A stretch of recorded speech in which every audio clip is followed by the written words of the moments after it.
রাসূলুল্লাহ সাল্লাল্লাহু আলাইহি ওয়াসাল্লাম সোনার জবানে ঘোষণা করেছেন, ও আমার উম্মতিরা, তোমরা যারা ঋণগ্রস্ত হয়েছে বা ঋণের সাগরে তোমরা ডুবছো বা ঋণ নিয়ে খুব চিন্তিত আছো, পেরেশান আছো, তো তোমরা ঋণ কিভাবে শোধ করবে এই টেনশন করছো।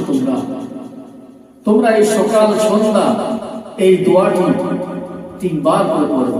আল্লাহুম্মা ইন্নী আউযু বিকা মিনাল হাম্মি ওয়াল হুজনি ওয়া আউযু বিকা মিনাল আজজি ওয়াল কাসলি ওয়া আউযু বিকা মিন গলাবাতিদ দাইন ওয়া কাহরির রিজাল।